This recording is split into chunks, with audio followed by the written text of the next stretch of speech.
Assalamualaikum warahmatullahi wabarakatuh. Nama saya Erna Nia Sapitri, Prodi Manajemen Pendidikan Islam 2B, NIM 181421214. Mata kuliah Sosiologi dan Antropologi Pendidikan. Dosen pengampu Asruari Misda MA. Saya akan membahas dua materi. Materi yang pertama, pendidikan sebagai kapital. Materi yang kedua yaitu teori dan konsep kelas sebagai suatu sistem. Baiklah, saya akan membahas materi tentang pendidikan sebagai kapital.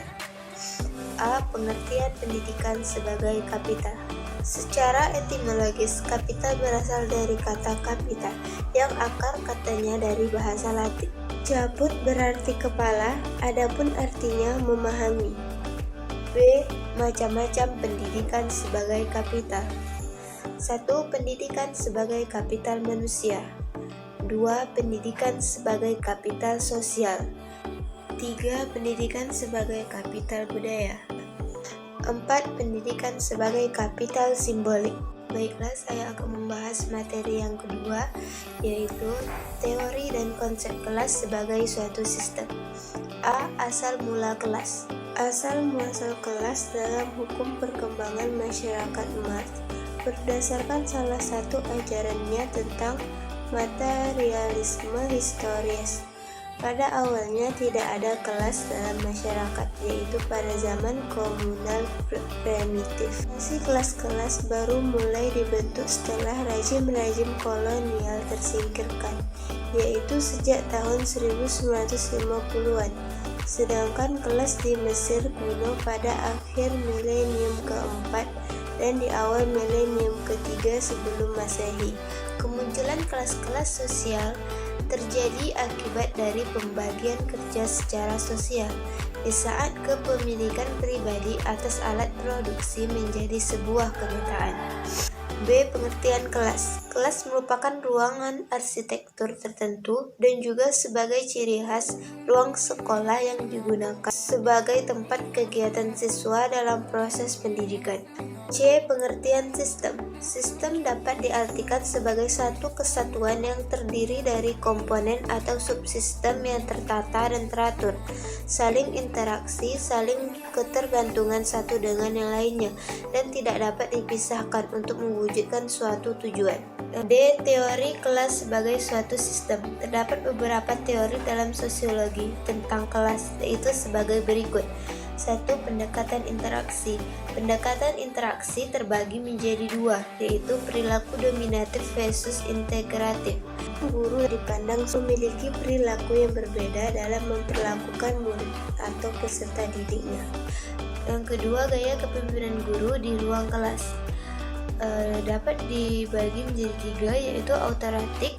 Gaya kepemimpinan ini dicirikan dengan kepemimpinan yang otoriter, yaitu tidak memberikan ruang bertukar pendapat. Demokratik.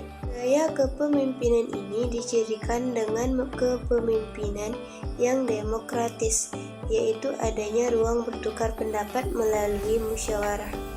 Dan laissez-faire dikarakteristikkan dengan kepemimpinan yang cuek dan ruang bertukar pendapat tidak diperlukan. Maksudnya, peserta didik boleh melakukan apa saja apabila dia memandang sesuatu itu penting untuk dilakukan. 2. Pendekatan interpretatif. Proses interpretatif dipahami oleh W.I. Thomas 1966 sebagai definisi situasi.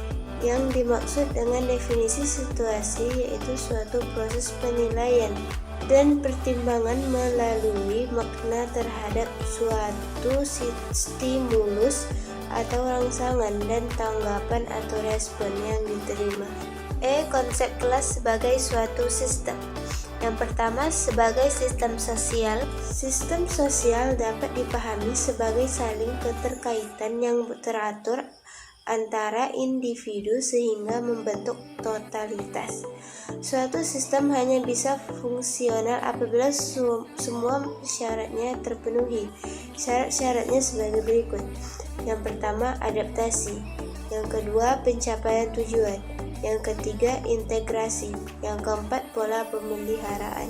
Yang kedua, sebagai sistem interaksi. Sistem interaksi diartikan di sini sebagai suatu tindakan timbal balik antara dua orang atau lebih melalui suatu kontak dan komunikasi.